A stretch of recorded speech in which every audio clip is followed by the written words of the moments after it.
Bonjour à toutes et à tous. Soyez les bienvenus. Vous avez dit bonjour à vos voisins ou à ceux qui étaient devant ou derrière?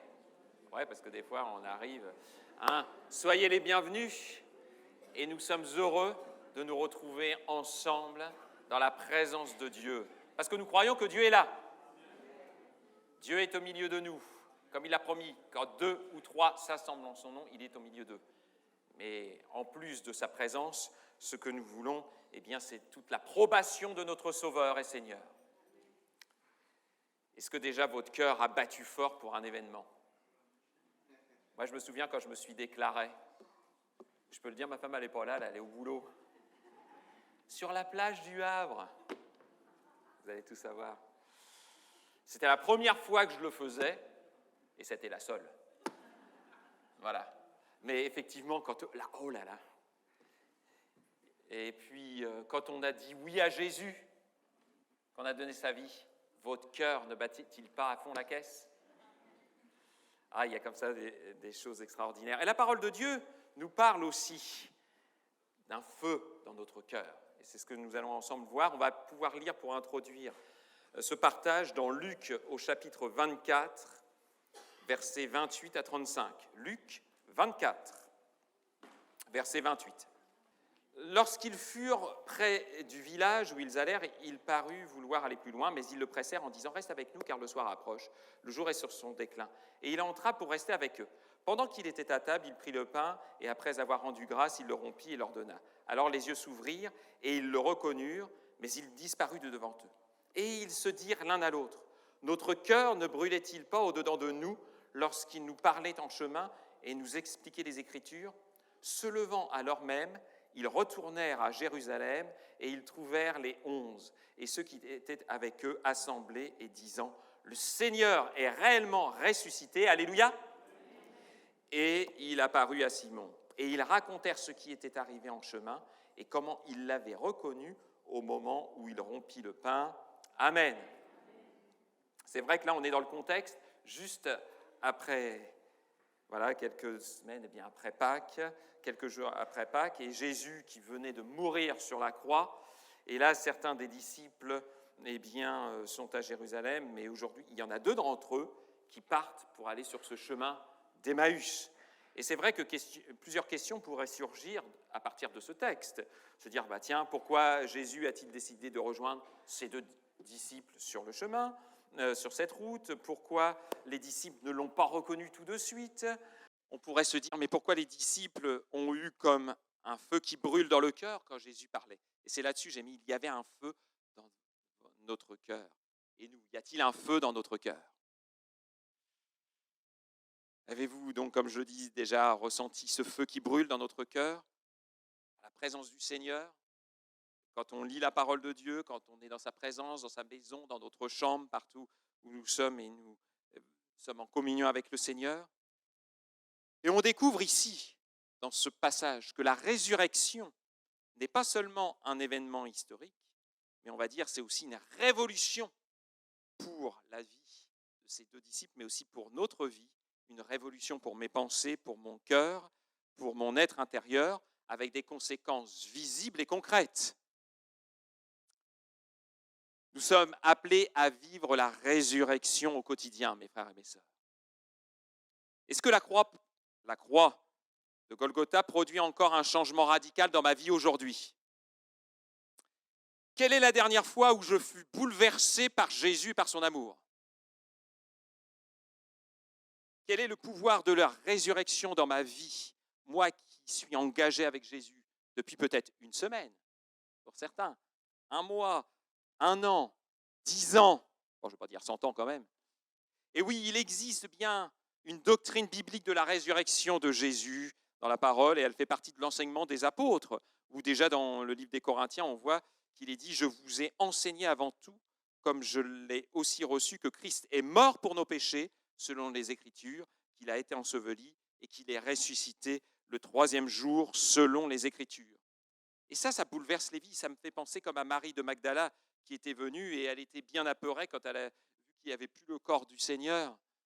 Et puis, quand elle est revenue, là, qu'elle pensait que c'était le jardinier derrière elle, pourquoi pleures-tu, etc. Et dès qu'il l'appelait par son nom, Marie, Marie, là, elle reconnut tout de suite que c'était le Sauveur Jésus-Christ, le ressuscité.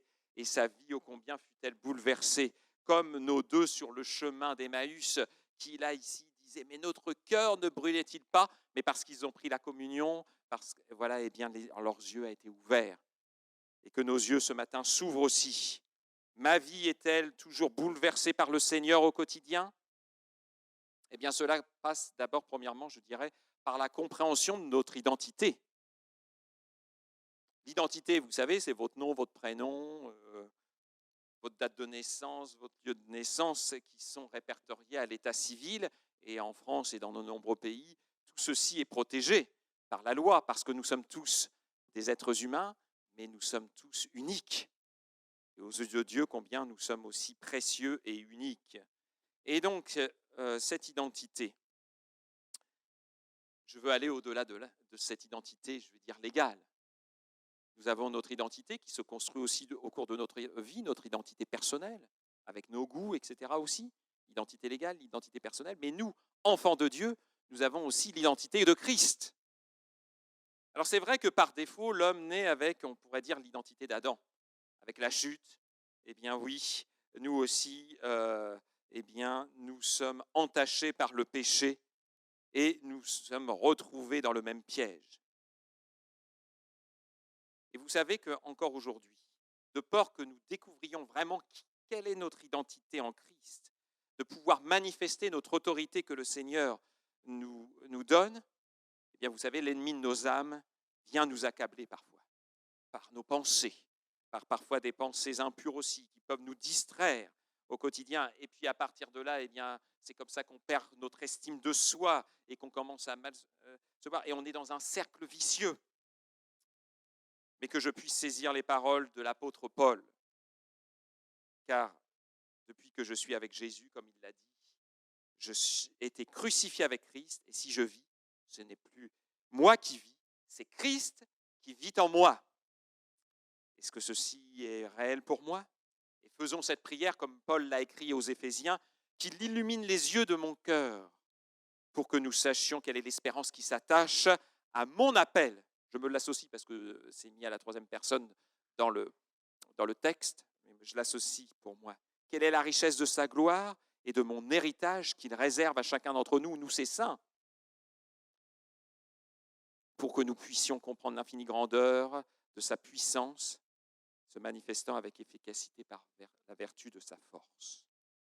Cette puissance, en effet, il l'a déployée de toute sa force, le Seigneur, nous qui sommes en Christ. Et ses promesses, je crois qu'elles sont pour nous encore maintenant. Des promesses pour aujourd'hui, sur cette terre, mais aussi une destinée glorieuse pour nous, qui nous attend en héritage éternel en Christ. Et si nous acceptons le Seigneur, et vous peut-être amis qui êtes là pour l'une des premières fois, sachez eh bien que Christ, oui, veut être le sauveur de votre vie, le Seigneur. La parole de Dieu nous invite, eh bien, par cette expérience, c'est ce qu'elle parle de la nouvelle naissance. Et forcément, automatiquement, il y a notre identité qui change. Bien sûr, vous appellerez toujours Tartampion, né le tel truc. Mais notre esprit est régénéré. Et nous appartenons à Christ, nous avons cette nouvelle identité. Et à partir de cet instant, nous devenons une nouvelle personne, un être intérieur régénéré. Parce que vous savez, avec cette nouvelle identité, oui, rappelle-toi, mon frère, ma sœur, que tu es aimé de Dieu. Voyez de quel amour le Père nous a témoigné pour que nous soyons appelés enfants de Dieu, et nous le sommes. Alléluia. Nous sommes sauvés, nous sommes aimés, nous sommes comblés quand nous sommes enfants de Dieu. Vous avez tout pleinement en lui, qui est le chef de toute domination et de toute autorité, nous dit Colossiens au chapitre 2, verset 10. La version Sommer de ce même verset, Colossiens 2, 10, nous dit « Et par votre union avec lui, le Christ, vous êtes pleinement comblés. Es-tu comblé du Seigneur? Parce qu'il est le chef de toute autorité, de toute puissance. Oui, si nous sommes bien-aimés du Seigneur, nous sommes sauvés, nous sommes comblés, Nous sommes renouvelés, nous dit la parole de Dieu, parce que si quelqu'un est en Christ, il est une nouvelle créature et les choses anciennes sont passées et toutes choses deviennent nouvelles en lui. En tant qu'enfants de Dieu, nous sommes cohéritiers de Christ. Alléluia. Nous sommes mis à part. Vous, au contraire, vous êtes une race élue, un sacerdoce, une nation, un peuple acquis. Alléluia. Nous sommes un parfum d'une bonne odeur. Pour Christ, c'est dit aussi dans 2 Corinthiens 2,15, vous êtes un chef-d'œuvre. Ah, oui, parce que la parole de Dieu nous dit dans Éphésiens 2,10, car nous sommes son ouvrage, ayant été créés en Jésus-Christ pour de bonnes œuvres que Dieu a préparées d'avance. Alléluia, afin que nous les pratiquions. Et tout ceci, eh bien, c'est la grâce de Dieu. Mais la grâce de Dieu nous donne une grande responsabilité, parce que nous sommes appelés à être des ouvriers, des ambassadeurs, des représentants de Dieu sur terre. Et quand on a ces titres-là, eh bien, ça nous donne de la responsabilité. Et si nous sommes ouvriers, il est dit, nous sommes ouvriers avec Dieu, nous sommes son champ, le champ de Dieu, l'édifice de Dieu, appelés à travailler. Nous sommes ambassadeurs, nous faisons fonction d'ambassadeurs, comme le dit Paul aux Corinthiens dans la 2e épître. Et tout ceci, eh bien, se manifeste. Notre identité se manifeste.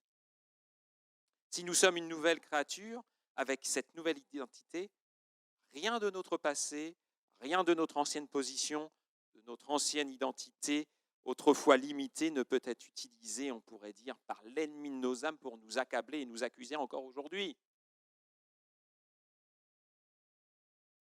Nous devons accepter ce que Dieu dit de nous quand nous sommes vraiment à lui. Et nous avons cette grande responsabilité aux yeux du monde de manifester notre identité en Jésus. Parce qu'il est dit dans Romains 8, 19, « Aussi la création attend-elle avec un ardent désir la révélation des fils de Dieu. » Nous devons manifester. L'Esprit de Dieu est illimité. Et c'est cet esprit que le Seigneur est venu nous donner. Et on va le voir avec différents événements. Et nous sommes appelés à être cette lumière.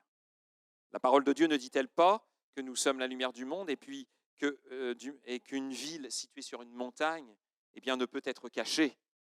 Et on est là comme ce phare, comme ce flambeau. Et tout chrétien né de nouveau, réellement né de nouveau, doit se considérer comme ce phare, comme ce sel, nous dit aussi la parole, ce sel qui va donner du goût à la vie. Oui, Dieu cherche des hommes et des femmes ordinaires.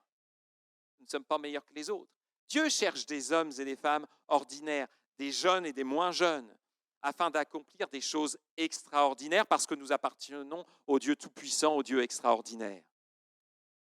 Car lui-même, il est le divin potier, celui qui nous façonne. Alors, comme je l'avais fait il y a longtemps, une fois dans une prédication, c'était un titre que j'avais mis, que nos actes et nos paroles ne contredisent pas notre identité. Notre lecture de départ nous parle d'un cœur qui brûle. Est-ce que ton cœur brûle pour le Seigneur? Est-ce qu'il est rempli de joie, de paix, de conviction, malgré les circonstances, malgré les épreuves, parce que tous nous sommes nés, la pluie tombe, le soleil brille sur les justes et sur les injustes, et tant qu'on sera sur cette terre, on aura ces épreuves qui sont là. Mais est-ce que, quand même, notre vie avec notre Seigneur Jésus-Christ fait que nous brûlons pour lui, nous sommes remplis de cette joie, de cette paix, nous sommes remplis de cette conviction? Et est-ce que dans cette salle, je pourrais dire qu'il y a des Moïse qui disaient qu'il avait peur de parler, mais Dieu lui a donné la force? Est-ce qu'il y a des Gédéons dans cette salle qui se dit, moi je suis bien trop petit, mais le Seigneur lui a donné la force pour aller plus loin? Est-ce qu'il y a dans cette salle peut-être des Caleb qui sont âgés, mais Dieu a donné la vigueur? Est-ce qu'il y a dans cette salle, je pourrais continuer comme ça, des Déborah? Est-ce qu'il y a dans cette salle des Priscille et Aquilas, un couple qui a servi à la gloire de Dieu? Oui. Est-ce que j'ai un cœur bouillant, brûlant pour le Seigneur? La foi chrétienne fervente est caractérisée par le feu. Nous nous appelons le peuple de la Pentecôte, n'est-ce pas? Est-ce une réalité dans notre vie au quotidien? Osez dire amen, ce n'est pas un péché. Est-ce que la Pentecôte est une réalité au quotidien? Ou voulez-vous que ce soit une réalité dans votre quotidien? Alléluia! Que notre cœur ne passe pas seulement par l'expérience de la nouvelle naissance, ça c'est le point de départ, mais que nous ayons cette réalité tout au long de notre vie, un cœur enflammé, des vies enflammées pour le Seigneur, des visages qui éclatent, éclatants, comme Moïse quand il est redescendu, il ne pouvait même plus le regarder tellement il brillait, que nous, nos visages, montrent que nous sommes heureux parce que nous appartenons au Seigneur Jésus. C'est tout ce qui fait la différence avec ce monde qui s'enfonce de plus en plus.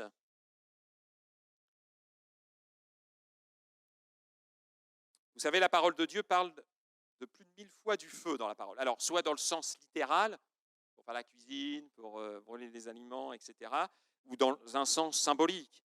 Alors, si je reprends très rapidement le feu dans la parole, ça parle déjà de purification dans l'Ancien Testament, notamment avec les holocaustes. Vous savez que c'était un acte d'adoration volontaire exprimant la consécration et la dévotion à Dieu, mais aussi pour l'expiation du péché.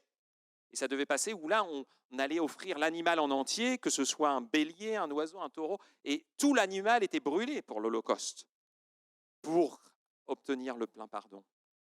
Et ça, c'était d'une agréable odeur. Et vous avez vu, on l'a rappelé tout à l'heure que nous sommes maintenant, avec notre identité en Christ, nous sommes une bonne odeur pour notre Seigneur. Parce que Jésus a tout accompli une bonne fois pour toutes. Il n'y a plus de sacrifice à faire. Mais Jésus a tout accompli à Golgotha. Merci pour le tétélestoi, pour le tout accompli Jésus. Et oui, et de même qu'il y avait, on voit le feu qui est utilisé pour la purification, pour les rituels. À cette époque, il y avait aussi le feu à la fois pour affiner les métaux précieux, et dans la parole de Dieu, parfois c'est parlé même dans le Nouveau Testament, que les épreuves sont là aussi, parce qu'il faut que, malheureusement, que nous passions des fois par être attristés, comme il nous dit, pour un peu de temps, par diverses épreuves, afin que l'épreuve de notre foi, plus précieuse que l'or périssable, ait pour résultat la louange, la gloire, l'honneur, lorsque Jésus apparaîtra. Nous sommes en cours de formation, mes frères et sœurs. Parfois, les formations, ce n'est pas facile. Mais au bout, il y a la victoire. Il y a plus qu'un diplôme, avec une mention très bien. Félicitations du jury, c'est plus que ça avec le Seigneur. Alléluia. Gloire à Dieu. Et oui. C'est vrai que le feu aussi, ça évoque le châtiment. Je suis obligé d'en parler très rapidement, même si ce n'est pas mon point central. Mais on l'a vu là avec pour offrir en cas de péché, mais aussi, rappelez-vous, dans la parole de Dieu, il y a plusieurs fois, aussi le feu peut être l'image de la justice divine, le jugement, et il est parlé dans le Nouveau Testament, jamais de l'enfer, mais il est parlé, par exemple, des tourments éternels, de la fournaise ardente, la géhenne du feu, le feu éternel, le feu qui ne s'éteint point, le feu ardent dévorant, les flammes de feu, etc. Parce que oui, il y aura un jugement. Ça aussi, si vous n'êtes pas prêts, ça aussi, ça nous interpelle, pour être prêts, comme ça nous a été rappelé au travers de la scène. Mais là où j'aimerais plus axer par rapport à ce que je suis en train de parler, le feu qui brûle, eh bien aussi c'est passé par des manifestations visibles de Dieu dans la Bible, connaissant les sens humains ou dans un sens plus restreint, et qui est une apparition visible, symbolique de Dieu, ce qu'on appelle les théophanies en termes bibliques. Et c'est vrai que ça commençait déjà, on voit dans la Genèse avec Abraham, où le Seigneur, il est dit, apparut à Abraham, au temps des patriarches. Mais il y a eu souvent des manifestations de Dieu accompagnées avec les flammes, avec le feu. Vous pouvez m'en donner des exemples? Voilà. Oui, effectivement. Il y a plusieurs noms qui circulent, plusieurs exemples. L'ange de l'Éternel lui apparut dans une flamme de feu au milieu d'un buisson, avec Moïse, le buisson ardent. C'était pourtant un buisson quelconque au départ. Mais qu'est-ce qui a fait la différence? C'est que le buisson s'est enflammé. Et qu'est-ce qui va faire la différence de nous? C'est parce que nous allons être enflammés pour Jésus. Parce que nous sommes tous des humains pareils, 2 yeux, une bouche, un nez, plus ou moins de cheveux, plus ou moins gris, blanc. Mais si nous sommes enflammés pour le Seigneur, on va faire la différence, mes frères et mes sœurs, dans notre agglomération, dans notre ville. Et effectivement, aussi, la parole de Dieu nous montre, dans le livre de l'Apocalypse ou dans le livre de Daniel, dans l'Ancien Testament aussi, que quand ils avaient ces visions du trône, et parfois ils voyaient que son trône était de flammes et les roues étaient en feu dévorant, il est dit que voilà, il y avait comme des flammes de feu, les yeux étaient comme des flammes de feu. Vous voyez, c'est souvent repris pour montrer la grandeur, la magnificence, la gloire de notre Père céleste. Mais ce n'est pas resté seulement à des manifestations, à des théophanies comme on voit dans l'Ancien Testament, mais aussi il y a la Nouvelle Alliance. Et Dieu s'est manifesté aussi au travers du feu. Et n'oublions pas, eh bien, comme l'a dit Jean-Baptiste, moi je vous baptise d'eau en vue de la repentance, mais celui qui vient après moi est plus puissant que moi. Je ne suis pas digne de porter ses sandales. Lui, il vous baptisera du Saint-Esprit et de feu. Et ça, c'est une promesse qui est toujours valable pour aujourd'hui, ce 3 mars, oui, c'est ça, 2024. Je le crois de tout mon cœur. Le Saint-Esprit qui là se manifeste. Et l'effusion du Saint-Esprit le jour de la Pentecôte, accompagné du signe visible vraiment pour ceux qui étaient là, de ces langues qui s'étaient séparées et qui ressemblaient à des langues de feu, à des petites flammes. Et je crois que pour aujourd'hui, même si le mot n'existe pas dans la Bible, quand on parle des fois de la Shekinah de Dieu, et ça veut dire la présence réelle de Dieu, elle est valable pour nous encore aujourd'hui. Parce que c'est vrai que s'il y avait, si je reprends dans l'Ancien Testament, les manifestations de la présence de Dieu, et avec la construction du tabernacle, et bien dans le désert, et bien quand tout a été construit, vous relirez ça dans Exode au chapitre 35 à 39, il y a tous les plans qui sont donnés, tout a été mis, etc., des ouvriers qualifiés et remplis de l'esprit, parce que même pour des œuvres, on pourrait dire, qui ne paraissent pas spirituelles, Dieu cherche des hommes et des femmes remplis de l'esprit, parce que c'est hyper important pour bien avoir la bénédiction et surtout avoir du résultat. Et effectivement, après avoir mis en place tout ce tabernacle, Moïse consacra le tabernacle, ses ustensiles, les sacrificateurs, et quand tout a été fait, il est dit que la gloire de l'Éternel remplit le tabernacle et il y eut une nuée qui recouvrit toute la tente le jour et remplit de feu la nuit. Et il en fut de même quand on lit dans 2 Chroniques au chapitre 6 et 7, quand vous voyez après qu'il y a aussi l'inauguration, après le tabernacle sous les tentes, il y a eu le temple de Pierre avec le temple construit au temps de Salomon. Et pareil, quand il y a eu la dédicace, eh bien, il y a eu la présence de Dieu et tout le monde disait, il est bon, oui, sa bonté durera toujours. Ils ont consacré la maison de l'Éternel et elle fut là encore à nouveau remplie de la nuée de Dieu, de la nuée de la présence. Et il nous est dit que les sacrificateurs n'ont pas pu rester pour reprendre leur service à cause de la nuée, parce que la gloire de l'Éternel remplissait en effet la maison. Et pour accomplir l'œuvre de Dieu ici-bas aujourd'hui, pour l'avancement du royaume de Dieu, eh bien je crois que, et je le dis, oui, je suis obligé d'être rempli de la puissance de Dieu. Ce n'est pas une option. C'est vrai, quand on donne sa vie au Seigneur, il vient habiter en nous, mais nous avons besoin de plus. C'est vrai que nous avons pu passer par Bethléem, le lieu de naissance. Merci Jésus pour Bethléem. Certains peut-être se sont arrêtés à Golgotha, le sacrifice. Et oui, on a le salut. D'autres, comme on l'a vu, la puissance de la résurrection, et ils commencent après, en comprenant ça, à proclamer la résurrection autour d'eux, et c'est une étape supplémentaire. Mais certains se sont arrêtés à Béthanie. Mais le Seigneur nous invite à aller plus loin, et il demande aussi d'aller dans la chambre haute à Jérusalem, encore aujourd'hui, et que cette maison soit une chambre haute pour le Seigneur. Oui, si on voit géographiquement de ce temps-là, ce n'était pas très long, mais ô combien nécessaire pour nos vies. Et nous, c'est comme un chemin là qui nous est tracé de Bethléem à la chambre haute et que nous devons encore emprunter et peut-être nécessiter de balayer et de prendre ce chemin qui est court mais qui est nécessaire pour chacun d'entre nous et de l'entretenir. Parce que nous avons une responsabilité si le Seigneur tarde à venir. Qu'est-ce que nous transmettons? Qu'est-ce que je transmets à la gens? Et avec cette transmission, il y a derrière aussi la stratégie. J'utilise la vision, comme dit la parole de Dieu.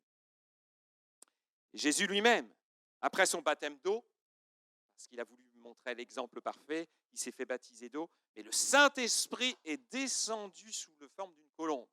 Alors, pour le Seigneur, alors à combien plus forte raison, nous avons besoin aussi d'être rempli, renouvelé, baptisé dans le Saint-Esprit, mais pas seulement dire « Ah, je parle en langue », mais ça veut dire que ma vie concrètement manifeste la gloire de Dieu.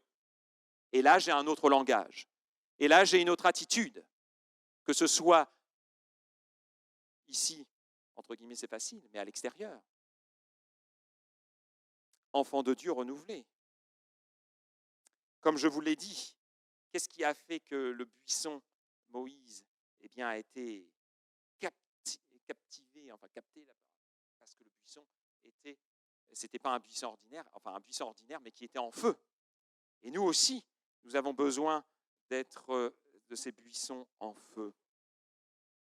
Parce que, vous savez, le monde d'aujourd'hui, ce qu'il cherche, c'est de l'authenticité. Il y a tellement de mensonges. Et ce qu'il a besoin de voir, c'est une église qui professe la vérité. Une église qui marche dans la vérité, dans l'amour de Christ, qui fait la différence.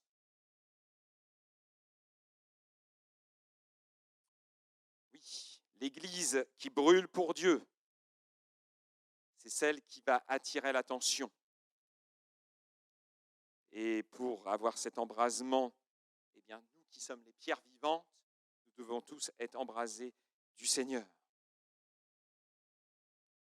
La volonté de Dieu est toujours d'habiter parmi ses enfants. On le voit avec le tabernacle, lors des pérégrinations des Hébreux, on le voit après quand ils vont avoir le royaume d'Israël, il va y avoir le temple de Jérusalem.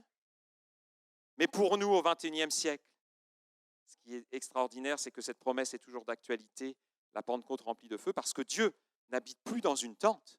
Dieu n'habite plus dans un temple de pierre, mais il habite dans des temples de chair. Et nous sommes tous appelés à être ces temples de chair par la résurrection du Seigneur, puis la Pentecôte avec les 120.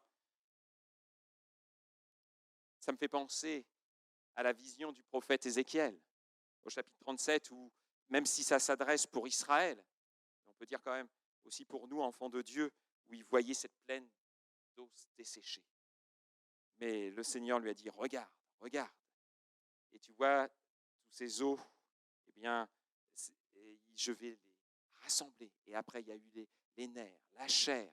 Et puis ensuite, après, il y a eu le souffle de l'Esprit qui est venu. Et nous avons tous besoin du souffle de l'Esprit. Le souffle de l'Esprit. Et besoin de conserver ce feu. Comment conserver ce feu? Pour avoir ce cœur brûlant, je dirais déjà, c'est notre attachement à la parole de Dieu. Cette parole qui nous appelle, cette parole qui, au travers de la parole de Dieu, elle nous permet de nous sauver, parce qu'on a le message de l'Évangile qui nous met en mouvement, qui nous donne ses conseils, qui nous nourrit personnellement, et aussi au sein de l'Église, d'où l'importance d'avoir une nourriture équilibrée, aussi dans le domaine de la foi, et d'avoir de l'enseignement, et que toute la parole soit prêchée, et pas seulement quelques aspects de la parole, et qu'il y ait de l'enseignement dans la maison de Dieu. Si on revient à la notion du feu, comme je disais, il est dit que la parole de Dieu, elle est puissante, parce que ma parole n'est-elle pas comme le feu, déclare l'Éternel, comme un marteau qui pulvérise la roche? Ça, c'est dans le prophète Jérémie au chapitre 23. Et n'oublions pas que la foi vient de ce que l'on entend, et ce que l'on entend vient de la parole de Christ. Et toi, qu'est-ce que tu entends? Qu'est-ce que tu mets dans tes oreilles? Qu'est-ce que tu mets à ta vue? Parce qu'on est toujours influencé par notre entourage. Vivre la Pentecôte au quotidien, baptisé de feu et d'esprit. Car la parole sans esprit reste une lettre morte. Et c'est vrai, je crains que parfois on recherche plus la performance que l'onction. Je me permets de le dire.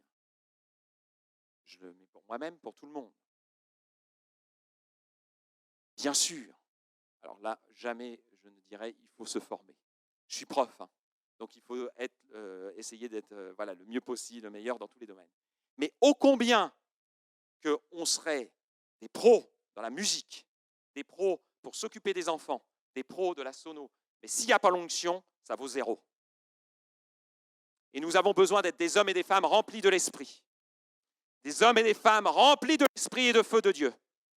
Ceux qui vivent dans la vérité, dans l'amour, et qui ne c'est pas juste seulement dans les mots, mais dans les attitudes au quotidien. Comment je me comporte au collège, au lycée, à la fac, dans mon milieu, dans mon travail, dans ma famille. Parce que c'est bien beau de faire là, je suis pote avec tout le monde, ou je souris. Là, ça paraît bien. Mais ô combien des fois, il y a le mensonge qui est dans la présence, dans la maison de Dieu, parce que je ne vis pas ce que je professe de la bouche. Et le Seigneur nous interpelle ce matin. Et ça fait des semaines que j'ai ça sur le cœur. Et le Seigneur m'en donne la possibilité ce matin de le dire. Mon frère, ma sœur, ce n'est pas un esprit de jugement, mais le Seigneur veut nous redresser, veut nous relever parce qu'il veut voir la gloire de Dieu au milieu de nous. Et ça, on ne pourra pas le voir tant qu'on vivra qu'avec des principes humains. Mais on le vivra parce qu'on vivra avec les principes de la parole de Dieu. Je demanderai à l'équipe de bien vouloir s'approcher, s'il vous plaît. Et ceci nous amène à vivre la Pentecôte au quotidien. Quelle intimité as-tu avec ton Seigneur? Quelle intimité as-tu avec ton Sauveur? Quand l'Esprit et la parole s'unissent, eh bien, il se produit des choses extraordinaires. Et c'est là qu'on voit des guérisons. C'est là qu'on voit des pardons. C'est là que l'on va voir eh bien, des miracles, des restaurations. Le Seigneur nous attend. On a des défis extraordinaires à relever et c'est palpitant. Mais encore, quelle attitude as-tu? Que veux-tu? Veux-tu vivre dans le misérabilisme, au niveau zéro, ou veux-tu vivre la gloire de Dieu? Seigneur, aide-nous. Parce que parfois, on est pris du découragement. Vous n'êtes jamais découragé, vous? Moi, parfois, oui. Mais le Seigneur veut nous renouveler. Parce que le Seigneur, eh bien, il aime son Église. Parce que le Seigneur, eh bien, par son sang, eh bien, il a payé cher. Il est à la tête de l'Église. Alléluia. Et nous devons entrer dans cette obéissance qui nous amène plus à entrer, au lieu d'avoir des fonctions, à entrer dans l'onction. Si je peux me permettre de faire ce rime, parce qu'on peut être pasteur, on peut être ancien, on peut être musicien, on peut être derrière la sono, comme je vous ai dit, animateur, etc. Ça, c'est remplir une fonction, mais nous avons besoin d'être remplis de l'onction de Dieu, avec un cœur qui brûle,